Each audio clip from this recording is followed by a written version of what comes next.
Hi అండి. Welcome to my YouTube channel. ఈ part of the షార్ట్‌లో నేను ఒక టాపిక్ గురించి డిస్కస్ చేద్దాం అనుకుంటున్నాను. ఇప్పుడు అందరూ చెప్తున్నారు కదా గట్ మైక్రోబయోమ్. గట్ మైక్రోబయోమ్ అంటే మన పొట్టలో ఉన్న, పేగుల్లో ఉన్న బ్యాక్టీరియా, వైరస్ అండ్ ఫంగై. కొన్ని trillions of bacteria, virus and fungi ఉంటాయి. సో, ఆ గట్ మైక్రోబయోమ్‌ని మనం ఎంత బాగా గట్ బ్యాక్టీరియాని గానీ, గట్ వైరస్‌ని గానీ, గట్ ఫంగైని గానీ ఎంత హెల్తీగా చేసుకుంటామో అంత స్ట్రాంగ్‌గా మన ఇమ్యూనిటీ గానీ, మన హార్మోనల్ బ్యాలెన్స్ గానీ ఉంటుందన్నమాట. సో, నేను ఒక 20 ప్రాక్టికల్ వేస్ చెప్తాను గట్ మైక్రోబయోమ్‌ని మెయింటైన్ చేసుకోవడానికి. First eat a divorce diet. అంటే రకరకాల ఫుడ్స్ తీసుకోండి. ప్లాంట్ బేస్డ్ ఫుడ్స్ వీక్‌లో ప్లాన్ చేసుకొని ఒక 20-30 డిఫరెంట్ ప్లాంట్ ఫుడ్స్ తినడానికి అరేంజ్ చేసుకోండి మీ మీల్ని. ఆ గ్రేటర్ ఫుడ్ డైవర్సిటీని బట్టి రకరకాల ఫుడ్స్ తినడం వల్ల, ప్లాంట్ ఫుడ్స్ తినడం వల్ల గ్రేటర్ మైక్రోబియల్ డైవర్సిటీ ఉంటుందన్నమాట. సో దాన్ని హోల్ ప్లాంట్ బేస్డ్ ఫుడ్ అంటారు. హోల్ ఫుడ్స్ ప్లాంట్ బేస్డ్ అంటారు. WFPB, whole foods plant based. తర్వాత include plenty of dietary fibre rich ఫుడ్ని తీసుకోండి. ఫైబర్ ఏం చేస్తుందంటే బెనిఫిషియల్ బ్యాక్టీరియాని గ్రో అవ్వడానికి హెల్ప్ చేస్తుంది. ఈ ఫైబర్ రిచ్ ఫుడ్ ఎందులో ఉంటుంది? హోల్ గ్రెయిన్స్లో ఉంటుంది, వెజిటబుల్స్లో ఉంటాయి, ఫ్రూట్స్లో ఉంటాయి, లెగ్యూమ్స్లో ఉంటాయి, నట్స్లో ఉంటాయి, సీడ్స్లో ఉంటుంది. సో డైటరీ ఫైబర్ని ఇంక్లూడ్ చేసుకోండి. యాడ్ ఫర్మెంటెడ్ ఫుడ్స్ రెగ్యులర్గా తీసుకోవడం వల్ల, న్యాచురల్ ప్రోబయోటిక్స్ తీసుకోవడం వల్ల గట్ బ్యాలెన్స్ ఇంప్రూవ్ అవుతుంది. యోగర్ట్ అని, పెరుగు, curd, kefir, kimchi, sauerkraut, idli, dosa batter ferment చేసి తీసుకోండి. నెక్స్ట్, అవాయిడ్ అన్నెసరీ యాంటీబయాటిక్స్ ఎక్కువ తీసుకోవడం వల్ల బెనిఫిషియల్ బ్యాక్టీరియా చచ్చిపోతాయి. సో వెన్ మెడికల్లీ ఇండికేటెడే యాంటీబయాటిక్స్ తీసుకోండి. అనవసరంగా యాంటీబయాటిక్స్ ఓవర్ ద కౌంటర్ తీసుకొని వాడొద్దు. Use probiotics judiciously. డైరియా అప్పుడు, IBS ఉన్న ప్రోబయోటిక్స్ ఎలా వాడుకోవాలో చూసుకొని దాన్ని బట్టి స్ట్రెయిన్ స్పెసిఫిక్గా ప్రోబయోటిక్స్ తీసుకోండి. అవసరం లేకపోయినా ప్రోబయోటిక్స్ తీసుకోకూడదు. ప్రీబయోటిక్ ఫుడ్స్ని ఇంక్లూడ్ చేసుకోండి. Garlic, onion, leeks, banana, oats, chicory root ఇలాంటివి ప్రీబయోటిక్స్ తీసుకుంటే గట్ హెల్త్ ఎన్హాన్స్ అవుతుంది. అల్ట్రా ప్రాసెస్డ్ ఫుడ్స్ని లిమిట్ చేసుకోండి. అంటే ప్రిజర్వేటివ్స్ ఉన్న ఫుడ్స్, ఎమల్సిఫైయర్స్ ఉన్న ఫుడ్స్, అడిటివ్స్ ఉన్న ఫుడ్స్ అవి మైక్రోబియల్ డైవర్సిటీని, గట్ మైక్రోబయోమ్ని హార్మ్ చేస్తాయి. So ultra processed foods, biscuits, snacks, deep fried foods, junk foods, burgers, pizzas avoid చేయండి most as possible.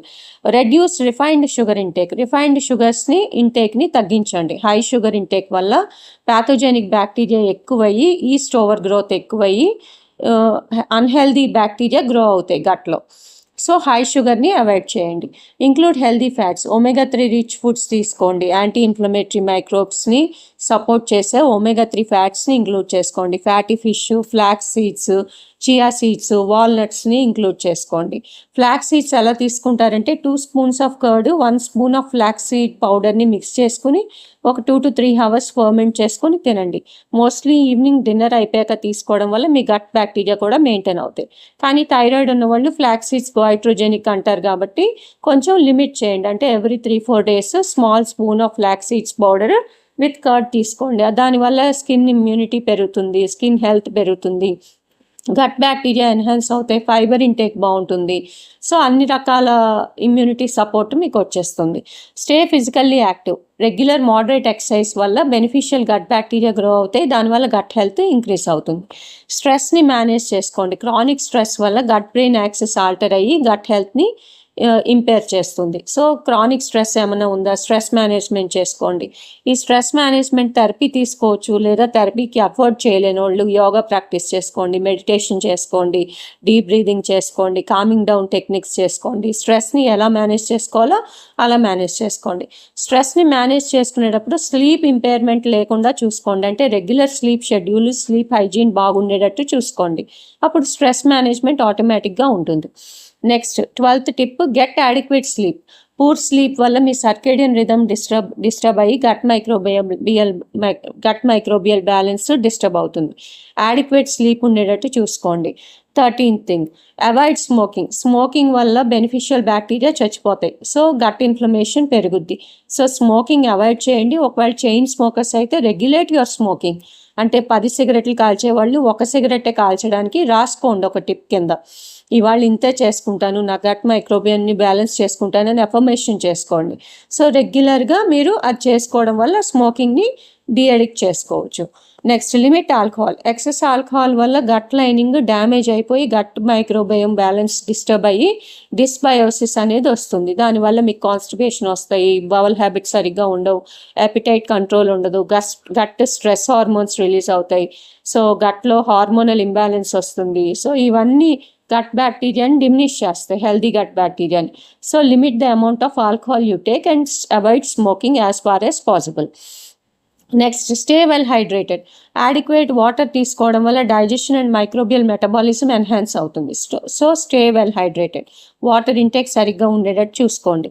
Eat slowly and mindfully. సరిగ్గా చేయడం వల్ల, సరిగ్గా తినడం వల్ల, టీవీస్ అవి అవాయిడ్ చేయడం వల్ల, హార్మ్ఫుల్ సీన్స్ని చూస్తూ తినడం అవాయిడ్ చేయడం వల్ల మీకు గట్ సిగ్నలింగ్ పెరిగి హెల్దీ గట్ మైక్రోబయోమ్ని ఎన్హాన్స్ చేసుకోవడానికి ఈజీ అవుతుంది. దానివల్ల డైజెషన్ కూడా ఎన్హాన్స్ అవుతుంది. So eat slowly and mindfully. Avoid frequent use of NSAIDs. ఎక్కువ పెయిన్ కిల్లర్స్ వాడడం వల్ల గట్ మైక్రోబయోమ్ ఎంతో కొంత డిస్టర్బ్ అవుతుంది. సో అవసరం లేకుండా పెయిన్ కిల్లర్స్ వాడకండి. మీకు బాగా పెయిన్ సెన్సిటివ్ అయిపోతేనే మీరు పెయిన్ కిల్లర్ వాడండి. అది కూడా with the help of support of health care professional. ఎప్పుడెప్పుడు పెయిన్ కిల్లర్ తీసుకోవాలి, ఫ్రీక్వెన్సీని తగ్గిస్తూ రండి. So over the counter NSAIDs కానీ పెయిన్ కిల్లర్స్ని కానీ అవాయిడ్ చేయడం వల్ల గట్ మైక్రోబయోమ్ మీరు ఆల్టర్ చేసుకోకుండా ఉండొచ్చు. Maintain regular meal timings. రెగ్యులర్గా తీసుకోండి. మార్నింగ్ బ్రేక్ఫాస్ట్ 8 o'clockకి, మధ్యాహ్నం భోజనం 12 to 1 PM లోపు, ఈవినింగ్ డిన్నర్ 7 to 8 PM లోపు. అలా రెగ్యులర్ మీల్ టైమింగ్స్ ఎన్హాన్స్ చేసుకోండి. As far as possible circadian రిథమ్ని మెయింటైన్ చేసుకోవడానికి చూసుకోండి. అప్పుడు గట్ మైక్రోబియల్ కాంపోజిషన్ కూడా మెయింటైన్ అవుతుంది. 19th thing, include polyphenol rich foods. Microbiome boost చేసుకునేటట్టు, గట్ మైక్రోబయోమ్ ఎన్హాన్స్ చేసుకునేటట్టు.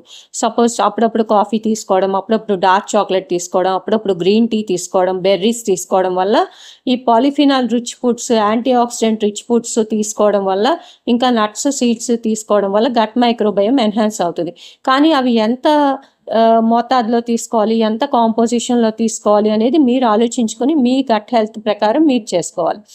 లేదు, ఒకసారి గట్ మైక్రోబయోమ్ని టెస్టింగ్ చేసుకొని మీరు ఎంత ఫ్రీక్వెన్సీలో ఈ పాలిఫినాల్ రిచ్ ఫుడ్స్ని తీసుకోవాలో కూడా మీరు రెగ్యులేట్ చేసుకోవాలి. ఓవర్గా తీసుకున్న green teas, dark chocolate, coffee అది అన్నెసరీ స్టిమ్యులేషన్ చేసి మళ్ళీ గట్ హెల్త్ని ఇంపేర్ చేస్తుంది. సో ఎంతవరకు పాలిఫినాల్ రిచ్ ఫుడ్స్ తీసుకోవాలో అంతవరకే తీసుకోవాలి. Avoid over sanitization.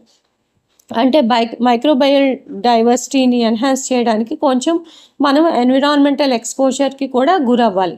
Normal environmental exposure అంటే ఓవర్ శానిటైజ్ చేసేసుకోవడం వల్ల, ఓవర్ క్లీనింగ్ చేసుకోవడం వల్ల సో కొన్ని హెల్దీ గట్ మైక్రోబయోమ్ పెరగడానికి ఛాన్స్ ఉండదు. So especially in children. So over శానిటైజేషన్ని అవాయిడ్ చేయండి. So your gut microbiome thrives on variety, natural foods, movement, rest and balance. Small daily habits can lead to long-term gut and immune health. Thank you. Please subscribe.